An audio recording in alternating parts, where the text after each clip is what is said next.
and welcome to another episode of Sage Cigarettes Presents A Ghost in the Magazine. I'm Steph. I'm Jay. I'm Allie. All my friends are here, except Elle. This week's movie is Deep Blue Sea, my favorite shark movie. Yeah, I'm gonna need some explanation on that one. I wanted to say my first live action or my favorite live action shark movie, but there was some real good CGI going on there. I'm not sure what, if any of it was real, but that's fine. I will be happy to inform you. Oh, great. Okay, we have our resident science girl.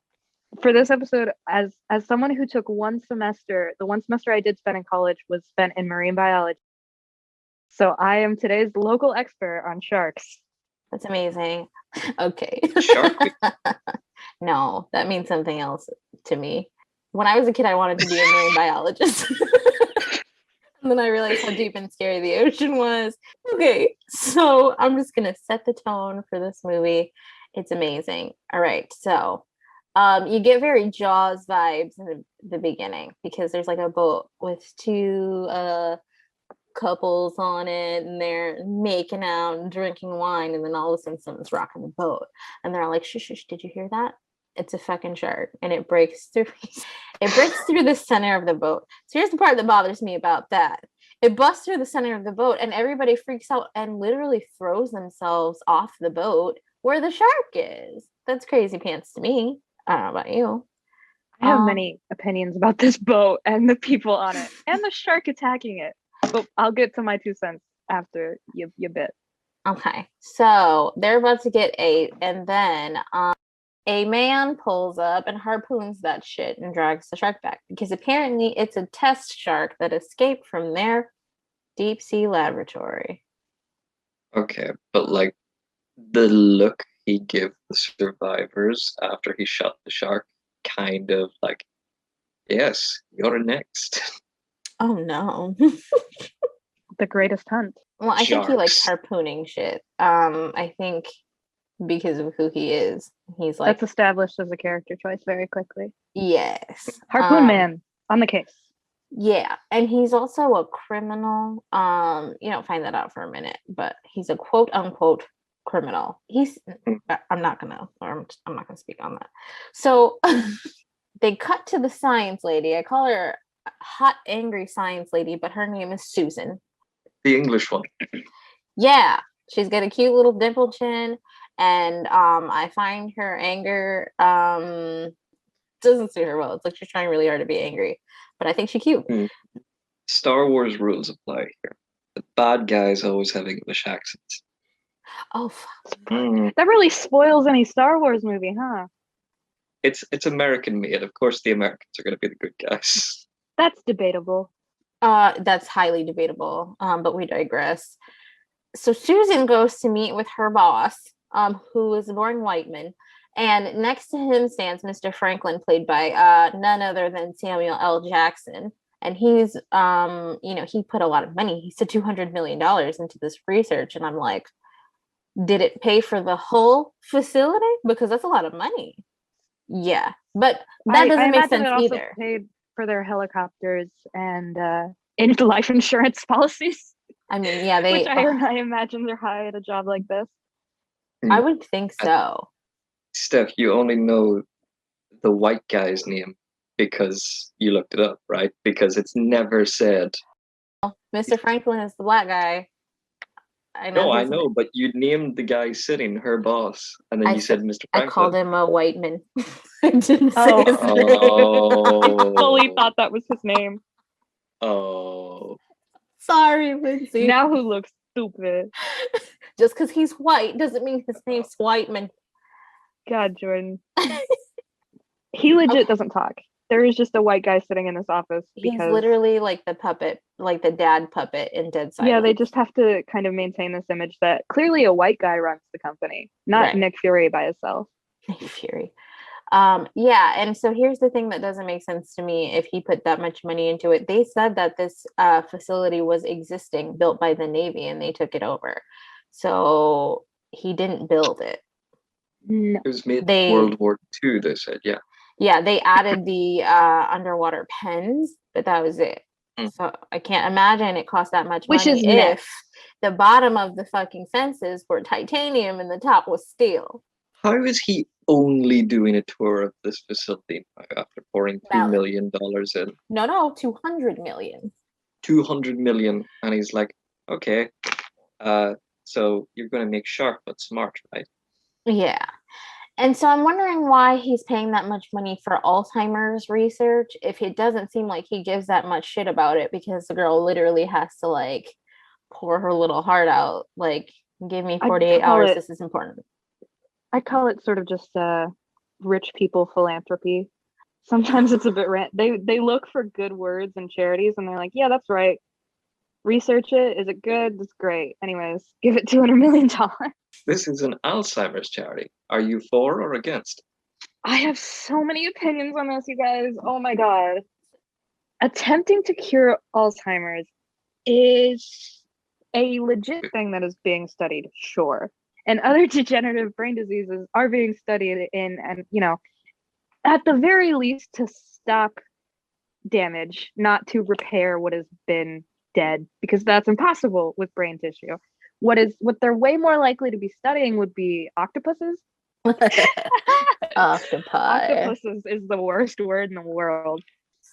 They would be way more likely to be studying octopi, cuttlefish, or crabs than sharks, because shark brains aren't that useful to us. Right. That's why they had to give them growth hormone to make it bigger. We don't even know our own brains that well. It would benefit us none to start throwing money into researching shark brains. Well, Susan begs to differ. So indeed she does, with a personal vendetta. Yes. And I understand that she has a family member who suffered greatly from Alzheimer's. I understand. It's really not worth the fucking shit she did. It's not worth putting all of those lives at risk and breaking I almost said the Geneva Convention, whatever the thing was the Harvard Convention or something.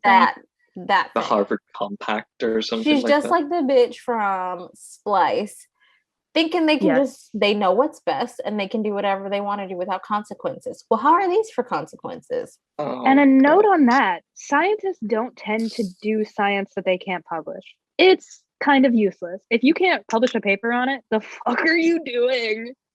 The chef and the bird are the only saving graces of this film, and I will get to them in a second. Okay. But it is simply not worth the legal ramifications, especially when a sponsor is involved and when, God forbid, a government grant. You've got malpractice, you have animal control on your ass, and then once you're arrested, you're in jail. You can't publish your shit anyways. Zero use. Absolutely not worth the body count that this film has. That's why I love having you here, so that you can say all of those things that I don't know about. Happy to contribute what little knowledge I have. Amazing. So Mr. Franklin decides to take a tour of this facility since she's only got 48 hours to prove herself. That's when you find out that that Carter is a hot diver on parole for smuggling. And I think it's crazy pants that Franklin called him on his rap sheet or whatever. Why are you so concerned? And he tells him, you do understand my concern. He was deep sea diving for treasure. What is he going to steal from this fucking facility? What is he going to take? I mean, if he, oh my God, it's 8,000 pounds. Swinging his $200 million dick around. Seriously, he is. And it's crazy. I feel like it would be a really cool field trip, before you decide to put that much money into it. So they have a surprise birthday party there for Dr. Susan. Mr. Franklin goes to talk with he gets a drink or whatever, and he talks to Jeff. I think his name is Sherman, but they call him Preach. Preach. Yeah, his name is Sherman. Yeah, it's a terrible name for LL. He was literally just credited as Preach. Yeah. In the IMDb.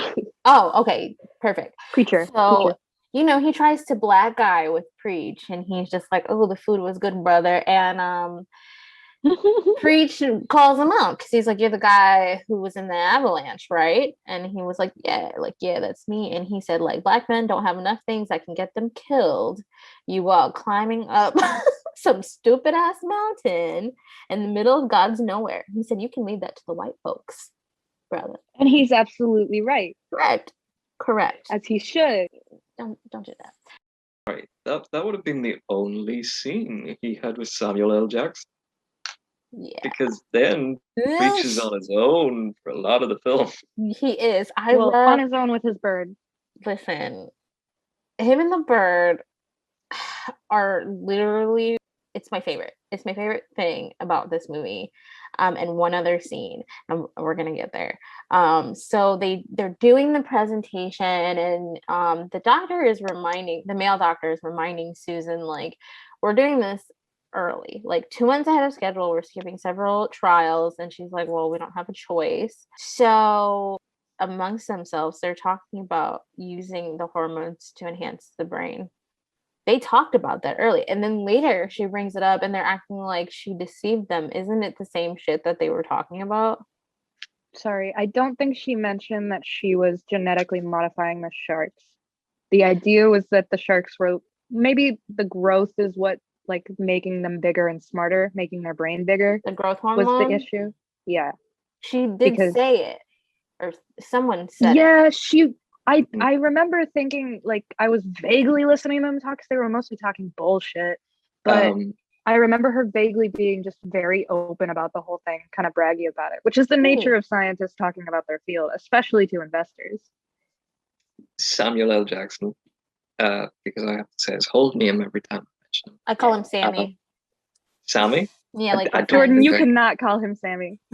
No, I know. That's why I was like, I don't think I can. You don't have the pass. No. No, he accuses the little blonde woman when she's with Bill from Mamma Mia about, he accuses them of, like, the growth in, like, 2 generations. And for some reason, they're all smoking cigars at this point. Yeah. And she goes, no, because that would be against company policy as well as this thing. I don't think she's in on it. I think it's Bill and the English woman that are. Then I guess it was rightful karma that he got his fucking arm bitten off. Sorry, that was mean. Again, in such a small lab like that, which I have things to say about the lab, you're not doing something on a communicative project like this where you have other scientists who are capable and know what they're doing. You're not sneakily growing a brain. Like, that's not something you're getting away with under the radar. Right. This is a lot like Splice. So I have another thing to say about that, because before they get the shark into the lab, they send Carter down to, like, wrangle it or whatever. And when he's in the metal tube thing, the cage tube, they attack like a pack, and everyone's freaking out, like, that's not fucking normal. And then the sharks swim backward. I did not know before this movie that sharks were incapable of swimming backwards. Yes, ma'am. Here's my thing. There are certain types of sharks that can stop. They can lay down and they can force water into their mouth and out of their gills and breathe that way. However, I don't think they ever specify what kind of sharks they're experimenting with. Mako sharks. I think Mako sharks are the ones that can, I'll have to double check that, but Mako sharks and maybe like one other type can stay still and breathe, but not swim backwards. And they're only like staying still when they're asleep. So here's my concern about that. When this is all you're doing, this is your fucking job, how are you just now noticing that they're pack mentality and swimming backwards? How?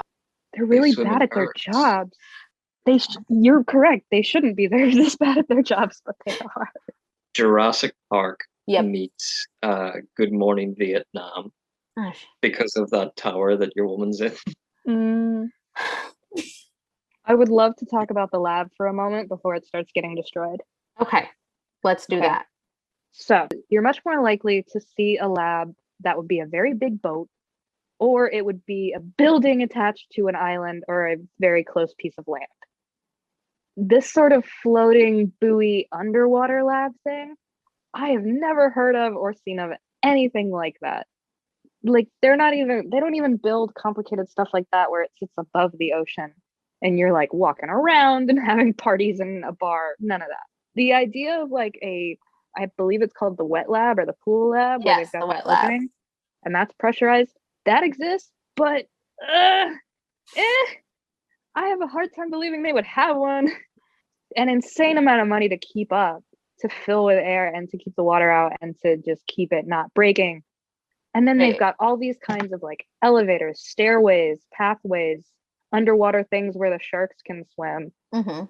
It's garbage. And it's so skinny. The whole thing is just so fragile looking. No wonder the storm wipes it out. It is begging. This is off the coast of like Mexico, I think. I don't even know, honestly. But they don't bother to sell because who cares? It's terrible. Like, I'm surprised they didn't get blown over by a strong gust of wind. Yeah, as many like storms that had to have taken place before right now, this And then night even where this, Franklin happens to be there. the tower lady, when she gets the weather notice, I'm like, oh, Yeah. there's a storm. They're like, oh, it's fine. We'll be grand. Evacuate, Rez. Fucking evacuate, bruh. My only defense of that, right, is the fact that they tied everything down. Like they turned off fuel lines and everything to the top. It was because the helicopter got like thrown. Oh, wait, well, you wait. Don't talk about the helicopter yet. Woohoo. What helicopter? Exactly. And then they're throwing a party and drinking. Mhm. And you wouldn't be practicing science after a night like that. I don't know No. what time it is. I think No. they do it all the next day or that Oh, night. yeah, it was because when she was looking at the weather stuff, it was very early in the morning because Chef was making breakfast. Chef is Sorry, my preach. favorite character. I'll give my you God. that. Or Yes. I preach. We shouldn't just call him No, I'm Chef. sorry, South Park. Preacher will be the only like positive thing that I have to say about this film. Well, I will honestly, admit, yeah. turning off the gas Preacher's lines, there. tying stuff down, great ideas. Perhaps the only sense. There's Yes. a scene later where Samuel L. Jackson is like, all right, here's what we're going to do. We're going to close off the pool. And I was like, finally, some sense. That is an excellent idea. And then something Don't be happens. spoiling And then anything. then something happens. And then they don't close the damn pool. And I was like, I thought that was the whole point of keeping this bobblehead afloat here. Listen, they're just all over the place. They don't know how to act. Actually, Carter's really the only one who knows how to act in a crisis. Yes. Yeah. Because Carter, they were all like, here, put on these wetsuits. They'll keep you from getting hypothermia. And then he Carter rips pulled the the sleeves arms off. off. So He's just like, I want He to didn't- look cool. he didn't give a shit about his arms. Mm. It's fine. Other than that, I mean, he saved people, okay? He, luckily he had a fucking big ass knife on him. So they bring the shark in and they're like super excited because the whatevers are firing for 6-point-something seconds. That was amazing, a breakthrough, whatever. The neurons but- are firing, which they don't look like that when they're firing, but whatever. Sorry. That was amazing. You can't regrow neurons. The You can't, unless you shade. have stem cells, which is not in an adult shark's brain, but I digress. Listen, we don't know the potentials of shark juice, okay? Ooh, ha, ha. Shark baby. Hoo-ha-ha. So they bring the shark in. The shark's agitated at this point because they stuck a big fucking needle in its brain, and it bites the man scientist's arm off. So everyone goes into fucking red alert. They have to call paramedics, and they strap this guy to a stretcher. It's raining. It's pouring. The old man is snoring, and they hook him to a helicopter. Well, everything gets really fucked up because the shark manages to get a hold of this man on a stretcher, and Jay. I was honestly expecting it to be more like it, like I'm saying, Jurassic Park. Whenever they were wincing him up, I wasn't expecting it to fall. I thought the shark was going to leap up and grab him and drag the thing down.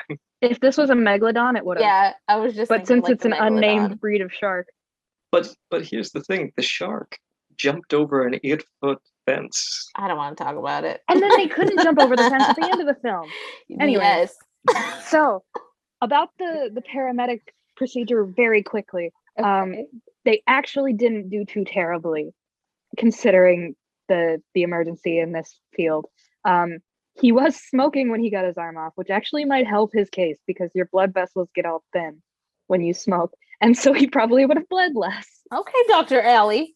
Yeah, unfortunately, they couldn't have reattached the arm, but the arm was in the shark's stomach. That is not their greatest concern. I mean, still, better no arm than fucking dead. Or in his case, what happened to him was they're all sitting in the fucking wet lab, right? Mind you, the wall is open glass. They're, everyone's stressed. And then Sammy goes, "Will somebody tell me what that is?" And the shark has the whole fucking stretcher in his mouth. He's swimming towards the glass and he flicks the fucking guy towards the window. It cracks and shatters. And now the fucking facility is compromised. I don't want to be sexist, but the way the shark flicks it, it's like a hair flick. And the sharks are women. It's hilarious, okay? And I know that's terrible, but it's so fucking funny to me. And that's why I love this movie. Final note about the stretcher. Okay. There have been cases with rescue and recovery where they will have patients on a stretcher like that, and they will raise them up into the helicopter with the rope. But depending on the wind and like the weight of the person, they can spin, and sometimes they spin really, really fast. And there have been patients that lost consciousness because they were just strapped into this like board that was spinning wildly. And they had to wait for them to stop spinning before they could get them into the helicopter. So that was what I like. At worst, that's what I thought would happen. He didn't spin barely at all. I can't express to you how badly that stresses me out. What happens? Basically, it's chaos and they're trying to escape. Okay, they're trying to get, the surface is compromised, it's exploded. They're trying to find a way out from inside the thing. I'm just going to tell you what my two favorite parts of this movie are, and then you can talk about whatever you want. Okay, great. First favorite part was when Preach was looking for his bird. Okay, he found the bird, but he also found the shark. And so he's trying to save his bird and the shark eats it. So he's pissed. He's swimming away from the shark and he climbs into his oven to get away. And the fucking shark turns it on. And he's just like the irony of dying in his own oven. So he has to axe his way to the top level. And then he sets the shark on fire. Yes, he blows it up and he's like, "You ate my bird." Classic. A favorite scene, truly. Literally, it's so fucking good. How the shark can turn on the oven but not open the oven, we will never know. I won't, but he like smashed its way in there. So I definitely thought the purpose of making the bird a parrot and showing early on that the parrot repeated stuff was so that the shark would like find the guy, and the guy was trying to be quiet, and then the bird like says something, and then the shark finds them. I thought that's what they were setting up there, and they didn't do it. I thought it was just wasted like a opportunity. Golden duo. He didn't really have a lot of like he didn't work with any of the other actors well, so they just gave him a bird. Yeah. They needed someone for him to talk with, because otherwise it's just LL walking around by himself. Which I don't have a problem with, but it was yeah, the parts where he was alone and it was just him and God, that was funny too. This was him in training for NCIS. Oh my god. This is weird training. Can we talk about, right, you could give 10 more minutes to giving these characters backstories. 10 more minutes to giving them any sort of characterization before shit. He got some mostly in the video diary he did. Yeah. We know about it before. Oh, he's an alcoholic. Okay, that joke about him turning to the bottle would make a lot more sense. True. Listen, you can't give exposition to the characters you're going to kill off quickly. You have to wait until they survive, and you're like, all right, you'll live. Which is why the only characters who get good exposition are Cowboy, Preacher. Yes, valid. And they give a little bit to Susan. Purely to show her motivation for her very evil action. Yeah, and trying to make her seem more human, but she's not at all. She did sacrifice herself in the end. Okay. So my problem with that is that she didn't mean to. She tried to get back out of the fucking water. She thought she could. It was just and she could have. She could have, but she didn't. Because he did. My hand's bleeding again. And then fucking Kevin Costner dives in like, I'm going to save her. She gets hit, Kevin and he's like, oh shit. Costner. The fucking Don't dude you who talk ripped the about arms. Punisher like that. Thomas He's June. Yes, Kevin Costner in He's Waterworld. not. That's all he is. Your excuse. Boot him from the Zoom. Boot him. Banish him. Banish him to the corner. You're in timeout.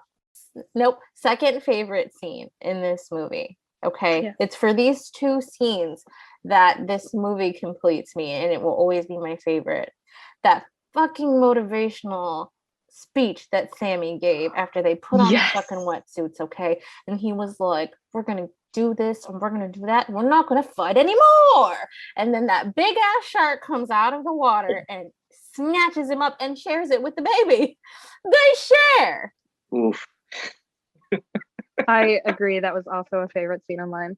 It's hilarious. I'm sorry.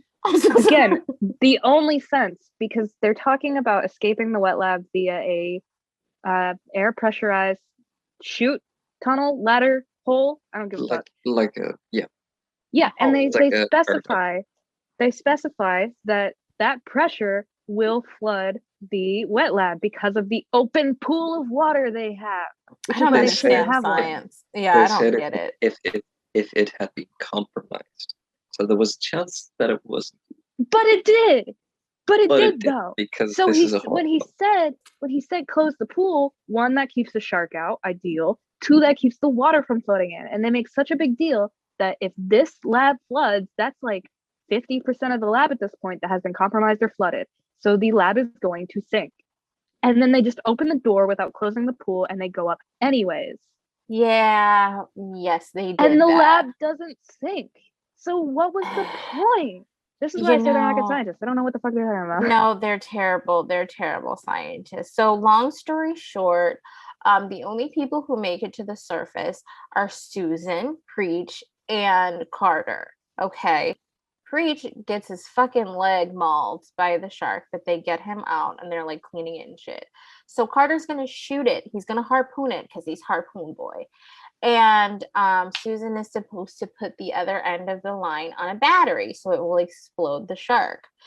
The shark is trying to chew through the top of the fucking steel fence this whole time. I don't know why she's struggling so hard, honey. Why doesn't she just jump over it? Why doesn't she? Maybe she was tired the at whole this thing. point. She was full from eating all those scientists. She was injured, maybe. Yeah, she had enough of the shit. Susan leaps in, fucking To get the forgetting shark closer. she has to put the That thing part. on the battery. Like, what an for it to work. irresponsible bitch. She's like, oh, I know how to get her.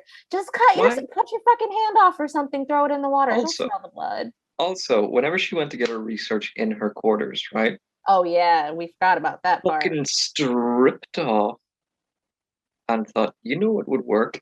Let me take this electrical wire in my hand, in my wet hand, and use that as a weapon. She's so smart. To her credit, one, I don't know why she's not barefoot. She's wearing shoes. Her water shoes, which was what they look like, would have rubber soles. Yeah. They might be socks. I don't quite know. I But think they were you have water to have shoes. you have to have the hot actress strip in your movie, otherwise no Yeah. one will watch it. Of course, but I wasn't even paying attention to that. The part that bothered me was that she went all this way to save her fucking research because she's like, these people would have died for nothing. Didn't even stick it in her bra or anything. I That's what dropped it. I literally said that. I said, stick that in your bra and I'm zip just that saying, damn pack shit it up, away, girl. put it in your underwears, like put it away. And then she burnt it to a crisp. Stupid. Stupid. Little stupid. Okay. Crazy. So yeah, sure. If her socks didn't have rubber soles, the rubber diving suit would protect her. She's still holding a live wire in her hands, and they're wet, and her hair's wet, and her feet are wet. She's Water dead. is literally dripping around her. And the shark feels, because there's 3 sharks, but that's not super clear because they all look the same. So I've seen this shark die 3 times, and still there's more fucking sharks. So I'm like, what does it matter? She can electrocute the shark, it's not gonna work, and then it works. Listen. This is Jaws 3, where there's I like 3 sharks this time. Jaws 3D. My notes literally say, and stupid bitch Susan tries to save her research. Stupid bitch. Like, What is wrong for such a smart lady? She's not a smart lady. At least she didn't get anybody else killed in that antic. I mean, Someone else true. did die in that scene, but it wasn't her fault, I guess. So when they're talking about it, before she sacrifices herself, she has this epiphany and she's like, we have to kill her. And I'm like, well, no fucking shit, you have to kill her. I kept expecting, you know what, I'm going to call him Kevin Costner. I'm mad at you. Kept expecting him to be like, at some stage, I was expecting him to go, clever girl. Jay, aren't you supposed to be in the corner? Yeah, you're not allowed to I talk. can talk from the corner. Hey, it's Kevin Costner. No, I'm so mad. Okay, so anyways, Susan was a good movie. You better stop right now. Susan got eaten. And for some reason, what's his face? Carter tried to be a hero. He knows she's gonna get eaten. She's covered in blood. This thing's coming after her, and he dives in after her. And I'm like, excuse me. So he bounces off the shark. He's holding on to the fin. And she's like, well, fuck you. I'm going to take you with me. So luckily, Preach can hobble over. He gets the harpoon and he shoots it. But he shoots through the fin and through Carter's leg. And he's like, well, shit, I'm going to do it anyway. So my thing, the shark is going through the hole it made in the fence. Wouldn't he have died? Yes. An 8,000-pound shark is dragging you through a steel hole that's got spikes and shit. He would have died, right? Yes. And then it exploded. He would have not been holding on to the shark. Shark skin is like sandpaper. That's what I thought. It's like sharp, right? It'll cut you. Yeah. So he would not be having his like armpit wrapped around the fin or like gently petting the shark as he rides it. That's not it. So this ain't like SeaWorld. No, he would have been much better staying on that goddamn dock and shooting it from up there. But he's so stupid and hot. They used to ride yes. I thought he was going to get exploded, but I saw them put the flare gunpowder in the harpoon thing, which first of all, no. And then I thought that the live wire was simply going to electrocute the harpoon. And so when they got caught in the fence, I sort of just thought it was going to fry the fuck out of it. And sort of forgot about the explosion of it all, which again, the explosion was so funny. I loved the explosion. I loved that the aerial scene of just the exploded circle of shark guts. Amazing. Mm-hmm. And if he had survived, he wouldn't have still been holding on to the fence because the explosion would have like thrown him away, right? Like he would have for sure. There are so many parts in this film where he's in the water and it's dark and he wouldn't have been able to know up or down. Like this motherfucker would have drowned if he was a normal person. Frank Castle as Carter. Well, then he gets to live. I genuinely did think that Preacher was dead when he got bit by the shark and carried around. Well, I mean, he had the power of Christ compelling the shark. He stabbed that bitch in the eye with his crucifix. He did so good. That's what you need to do. You need if you're never going to be attacked by a shark, likely. Hell no, like, I don't get in the ocean like that. Humans kill way more sharks than sharks kill people. But if you are being bothered by a shark, which you're in the water, you're in its house, get the fuck out, maybe. Right. Punch it in the nose. Although if you aim for the nose, you're probably gonna hit its throat, which isn't ideal. Punch a shark in the throat. Punch it in its gills or its eyes. Knock the breath out of it or blind it. Because sharks really just can't see that well. They don't hunt people. This is probably common knowledge by now, but if a shark attacks a person, it's because they think we're a fish. And then they taste this and then we're like, that tastes awful. Jay really has something to say. Okay, firstly, fish are friends, not food. Cows kill more humans per year than sharks do. By trampling them to death? We also interact with more cows. More like if you walk up behind a cow and it kicks you, you get kicked in the head. Why would anybody walk up behind a cow? Well, there are people who are around cows as like a job. That's like a very large industry. I see. And then there's perverts as well. My heart. No. See, smart people don't get kicked by cows. Have you ever seen the movie Barnyard? No. I've seen Chicken Run. Chicken Run. Dolphins are way more evil of an animal than they are. I just had to tell someone that dolphins will like drag you. Like they'll drag you. Oh, dolphins will do a lot more Dolphins it. are the dicks of the ocean. Yeah. Sharks are the kind of just like dumb dog of the ocean. They like to be pet. Like if I you're don't- wearing gloves, they like to be pet. No, thank These you. are all valid arguments for why Jaws. Fine. Jaws is also so good. We Um, forget these sharks have a little bit of human in them. Are you? I don't know what you're implying. These sharks are I'm like not getting what are you're putting human. Their down, brother. brains have been augmented. They're not going to be docile wee things. They're clever. Oh yeah, there's my pants. All right, Yeah. friends. Final thoughts. Sharks don't Allie. hunt humans. Please be nicer to sharks. Horror movies should use them less. There are much scarier Furioso. people that exist. There are Oh, much yeah. scarier animals that exist. Give me a horror Yeah. film about a dolphin or an Chihuahua. octopi. Oh Yes, man. A little chihuahua. You're right, though. Chihuahua. My dog is half Chihuahua, so he's only half Satan. I've never seen more anger in an animal than in a Chihuahua. They're just very protective of their humans. That's all. Protective, Allie. but not effective. Sorry, but they're so little. What could they They do? can't help it that they're so small. Jay. Ali said Lake Placid. Steph said Beverly Hills Chihuahua. I mean, different strokes for different folks. What are your final thoughts, Jordan? This was, you know what? It wasn't the worst film we've watched. It sure wasn't. Wasn't. No. Although, to be fair, if we're comparing it to the worst film we've ever watched, that scene where Samuel L. Jackson is standing beside the white guy that doesn't talk, sitting White down. man.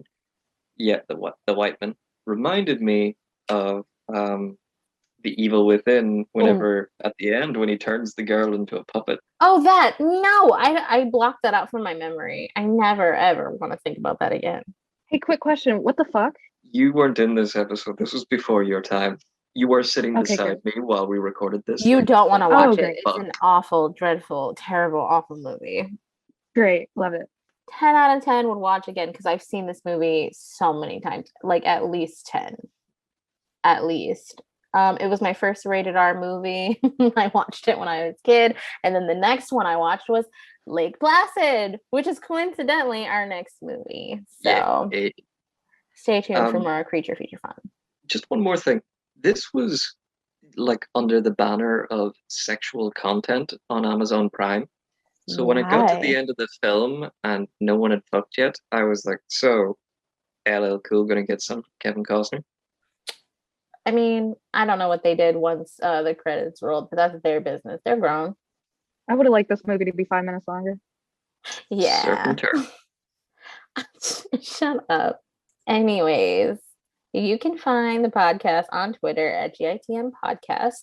You can find me on Twitter at WitchXPudding.